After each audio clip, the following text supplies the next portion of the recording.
So Drake Bell has publicly responded to the charges that he pled guilty to this past summer. As you may remember, Drake pled guilty to 2 charges involving a minor: felony attempted child endangerment and a misdemeanor charge of disseminating matter harmful to juveniles. Now he's trying to switch up the narrative on Instagram and declare his innocence. So let's get into it.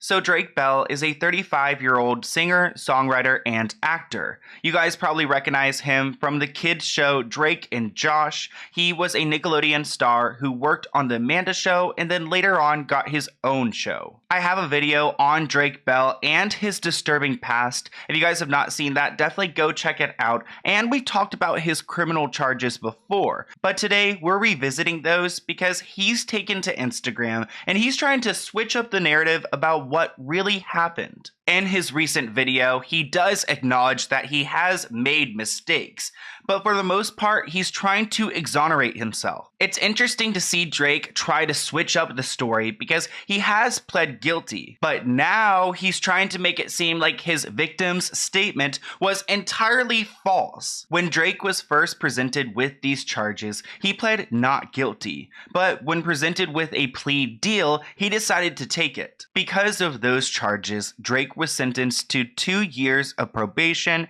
and 200 hours of community service. I have no idea where he's serving his community service. Like, what is Drake going to be doing for 200 hours? I haven't heard anything about that, but I am interested. But you guys are probably wondering, what about Drake's victim? And today we're going to be revisiting her statement, the sentencing hearing, and of course Drake's recent video. First off, let me reintroduce you guys to his victim. She's a 19-year-old Canadian woman who's known Drake since she was 11 years old. They had 2 physical encounters that she shared in that sentencing hearing, and it's clear that she was manipulated by Drake. If I didn't give him what he wanted, he was spiteful. It made me feel guilty. He made me feel disgusting and absolutely awful about myself. At that point, it was clear that he was the one who was in control. I felt trapped and stuck because I still idolized him. He had me wrapped around his finger. Throughout this video, we're going to be jumping back and forth from the sentencing hearing to Drake's video, but let's go ahead and take a look at that video and listen to what Drake is trying to say. Hi, I'm Drake Bell, not Drake Campana. Soy Drake Bell, yo no soy Drake Campana. A lot of the news that you've been hearing, well, most of the news that you've heard recently is entirely false and wrong. And I feel that you deserve and I owe you an explanation. I didn't change my name. Although I love and would love to, I've never moved to Mexico. I've never been a resident or a citizen of Mexico. I don't have a Mexican passport. So as you guys saw, he introduced himself and then he started talking about these rumors involving his name and moving to Mexico, which I think is really intentional because he's trying to set the stage that there are these rumors out there that everyone is wrong and they've got the wrong impression about who he is. But it actually kind of pisses me off because he's trying to make it seem like, oh, the media's got it all wrong. But at the same time, he's the person who has been releasing information that makes it seem like he did move to Mexico and that he did get citizenship there. I'm not entirely sure what this identification is, but it's something that Drake Bell has posted himself. So Drake trying to sit there and make it seem like, oh, these rumors have just been, crazy lately. Like, where did they all come from? Well, he started that one at least. Now Drake is going to talk a little bit more about the criminal charges, and he claims that the investigation has been going on for 3 years. Keep in mind that our victim is 19 years old in this hearing, and the altercation that went down in Ohio happened in December 2017, but here's what Drake had to say. I didn't get arrested. I didn't go to jail. I know that this has moved very quickly for you, but for me, it's been a 3-year thorough investigation into every false claim that has been made. And so what Drake said about the investigation is actually true. It did go on for 3 years, which is a pretty long time, and his attorney said in court that they pretty much did all the investigative work before they started pursuing charges, and that's why everything moved so quickly. And allowing us to really process this case over a long period of time. While the case seems that it went so quickly, from arraignment to plea to sentencing. It's because the work was done on the front. And I do appreciate their working with us to effectuate that. So next in Drake's video, he tries to discredit his victim, claiming that the accusations she made about him are false, and that if he did all of these horrible things to her, then how could he be at his home with his kid? I mean, of course, he's an innocent man. Every false claim that has been made, and it's not me telling you that the claims are false, but the state of Ohio has proven the claims to be false. If these claims were remotely true, my situation would be very different. I would not be here at home with my wife and my son.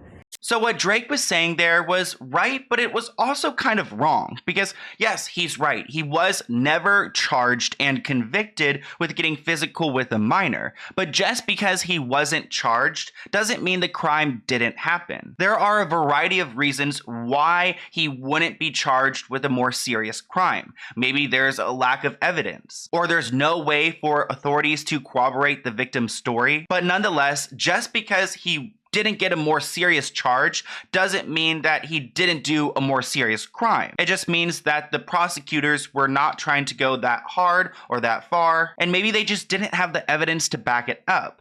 But if you guys remember his victim's statement, I could never forget what she described that happened on that December night at that theater in Ohio. I want to give you guys a trigger warning because it's not easy to listen to. On December 1st, 2017, my aunt took me to the Odeon Concert Club to watch him perform. That night, the defendant took me backstage to be alone with him. He started kissing me, and the night ended in him having me perform oral on him twice. The next incident happened on December 2nd, 2017. While I was alone with him in his hotel room, he had talked to me about seeing me one last time before we all left Cleveland and went home. So we went to his hotel to say goodbye. In his hotel room, he started kissing me and had me perform oral on him again.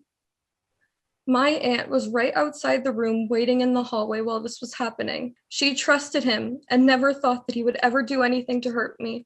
When I hear Drake's victim recount that night, it's hard for me not to believe her. And she actually claims that if she wasn't on her period that night, that Drake would have gone even further with her. The reason that these particular incidents did not result any further than oral was because the defendant knew that I was menstruating at the time. Had I not been menstruating then, he would have me because he would tell me how badly he wanted to penetrate me vaginally, but used much more vulgar language. If you guys watched my first video on this situation, we went through Drake's victim's statement and all of the accusations she made against him. One of those being that he sent pictures of his private areas to this minor. This is something that Drake's attorney has tried disputing, and he disputed in the sentencing hearing. Here's a clip from that moment. I will simply say this, some of these claims that were made about sending photos of we went through these claims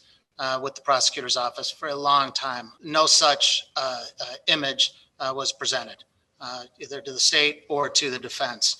Drake's attorney continued to try to discredit his victim. Here's a clip where he stresses that there isn't enough evidence to claim that Drake is a person who would prey on a minor. The claim that he is a lacks any sort of factual support from the case, and it also lacks any sort of mental health claim. It's an easy tag to give someone, but doesn't fit in this case. Clearly, the victim in this case, and again, it's difficult because it's hard for me to walk the very fine line in this case between what he did and what he's being accused of doing, that which he accepted responsibility for and that which he would never accept responsibility for. Well, I'm going to ask you, what is he accepting responsibility for?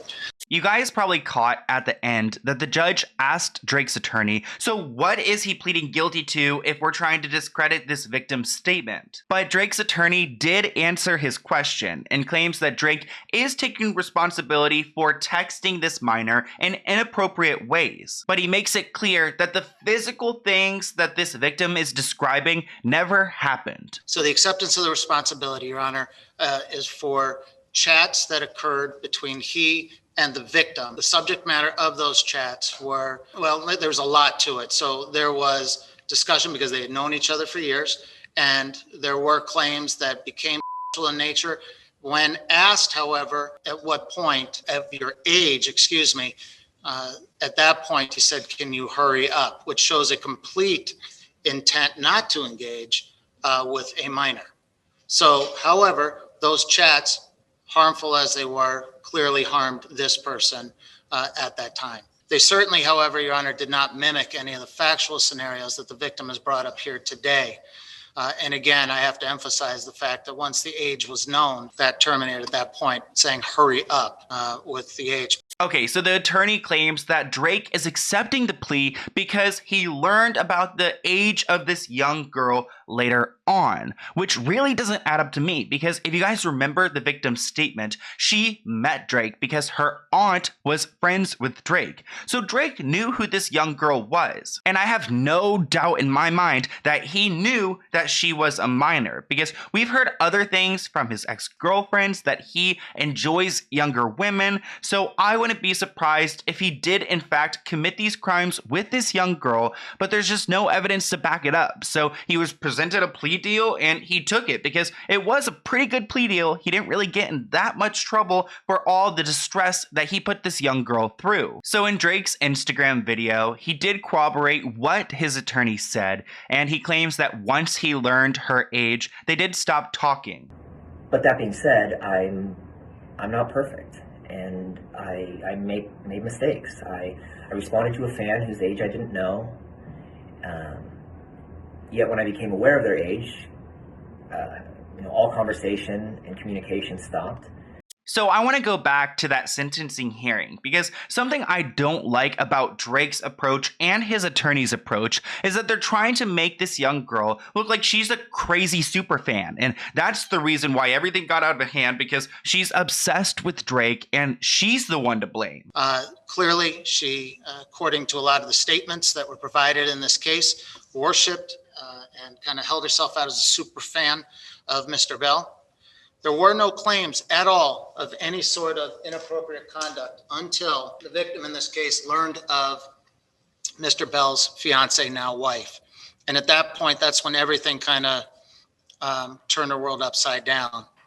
Can you imagine this man showing up to court and questioning your reality just because he's being paid off by Drake to defend him? So of course he's trying to make this girl look bad. And there was an incident with Janet. If you guys don't know who Janet is, honestly, I'm not surprised, because Drake was hiding his own wife for years. We actually exposed his marriage on my YouTube channel because he went onto a live stream one time on Instagram. He had a wedding ring off, then he quickly got off and came back on with it off. So for whatever weird reason, he was trying to hide his wife and hide his baby. And at one point, Janet got involved with this victim and she was messaging her bizarre things, and it really fed into the bigger problem here, that Drake has an inappropriate relationship with a minor. But nonetheless, Drake's attorney is trying to make it seem like the reason why this victim is now turning on Drake is because she found out that he was married and that he had a partner, and that she felt really jealous and betrayed, and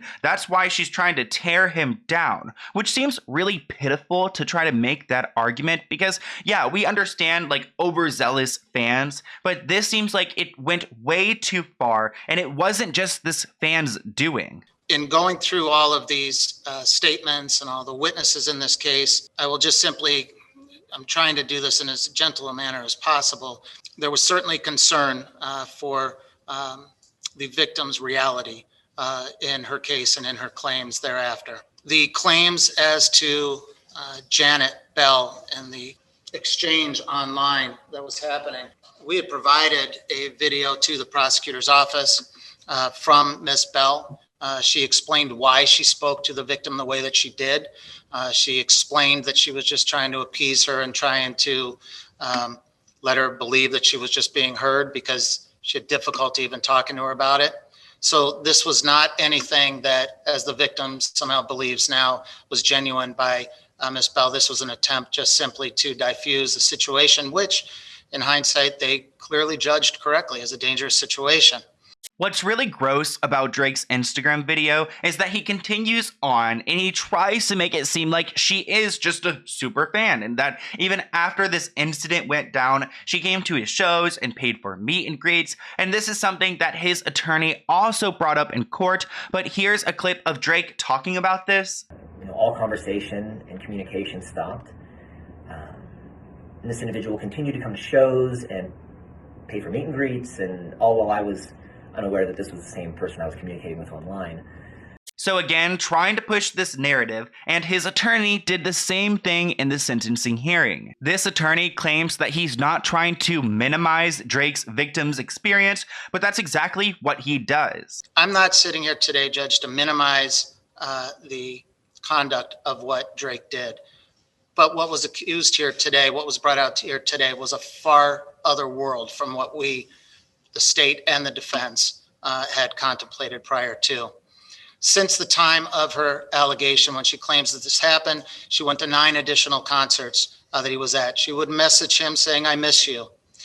You guys can tell that Drake's victim isn't happy with what that attorney is saying, and it makes me think about people who are in destructive relationships, because you don't always know to get out, and sometimes you have this person who is harming you, whether it's emotional or physical, and you may not realize it at that point that it is harmful. So them saying like, oh, like, why did she continue to support Drake after this? Well, obviously it didn't set in yet that she's a young kid and shouldn't be doing this with a grown man twice her age. You're putting all of that responsibility on a 13, 14, 15-year-old girl that she should have just, she should have known that if when he crossed the line that she shouldn't support him anymore. That is a bunch of BS. And Drake continues in his video trying to describe the charges that he did actually plead guilty to, which I understand. He pled guilty to inappropriately texting this minor, but it doesn't discredit everything that she said, because if they did get physical at some point or sent inappropriate messages, maybe there just wasn't the evidence to back that up, and that's why they went with these smaller charges. But listen to what Drake has to say. And that's what I pled guilty to. You know, it was reckless and irresponsible text messages. I want to make clear that there were no images, nothing physical between me and this individual. I was not charged with anything physical. I was not charged with disseminating of photographs or images or anything like that. This is strictly over text messages. And when I was presented with a plea deal, because of the messages, I felt that it was the best way to get this over quickly, and for everybody involved to be able to move on, and for me to get back to doing what I love, and that's making music for you. And Okay, Drake, whoa, okay, let's take a step back, man, because you're making a lot of claims there. And I want to remind you guys that he started off talking about this situation by describing the investigation as a long, thorough investigation that lasted 3 years. If there wasn't something fishy going on here, this would not have taken 3 years. What happened? What happened between Drake and this girl that it took 3 years for prosecutors to find him, you know, not guilty of the serious charges, but the less serious charges? Again, I feel like there's a lack of evidence here, but I also feel like there's a lack of accountability from Drake by trying to act like that, you know, he didn't do anything that bad, when in fact, we don't know that for sure. Just because you pled guilty to some charges and not others doesn't mean that you're an innocent man. But of course, Drake's attorney is pushing this narrative, and he actually describes one of those physical incidents with that victim that happened in Ohio. And as he tries to discredit this moment that this victim recalled, he's also trying to make it seem like she really only told on Drake or reported this incident because when she found out that Drake was with Janet, she was hurt and she was jealous. Which honestly, maybe she was hurt and she was jealous when she found out about Janet, because this guy has been manipulating her for years and she fell in love with him. Just because she didn't know that the physical things were wrong at the time doesn't mean that they're not wrong in general. And it's gross how this attorney tries to present that argument. She talks about performing oral sex here today on 2 occasions, stating that, you know, there was never that this happened in the back room at the Odeon, and this did not happen. She did tell one of her friends, and I'll get to some here in a moment, that she did report this when she did because she did not, or she stated that Mr. Bell did not respond to her liking. So in essence, what this was a person who, and that's okay, idolized this person. His conduct was not correct. It was not proper for what he did. And unfortunately, he did not know who he was speaking with and the damage that this was going to do. But I have to be very clear because it would not be fair to sit there and just accept everything that was said. What occurred, or what the victim is claiming to have occurred here, not only am I saying that it did not happen, not only would Mr. Bell say that that did not happen, but the evidence in the evidence in this case would suggest it did not happen.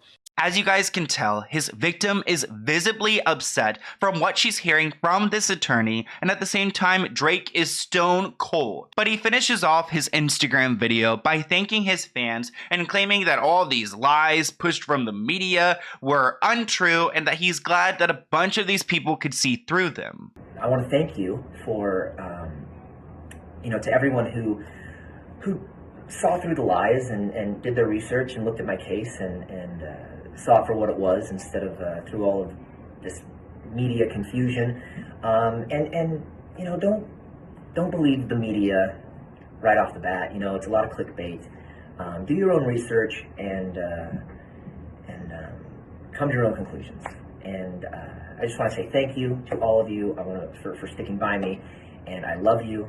And I will see you soon. He's really trying to wrap up this case, put a bow on it, and act like he's innocent. Which I get, he's trying to save his reputation, but it'd be nice if he took a little bit of accountability. I'm surprised that Drake even brought up these charges again, because I feel like it would have been better for his reputation to just kind of keep quiet and act like it didn't happen and just move on from it. But now that he's bringing it up again, everyone is putting their eyes back on this case. And I find it interesting that he didn't talk about his probation or 200 hours of community service. Again, I would love to know what he's doing with those 200 hours. But going back to that sentencing hearing, Drake did apologize to this victim, but it was a really dry apology and it didn't feel authentic. Your Honor, I just want to say today that I accept this plea because my conduct was wrong. I'm sorry that the victim was harmed in any way, but that was obviously not my intention. I have taken this matter very, very seriously. And again, I just want to apologize to her and anyone else who may have been affected by my actions.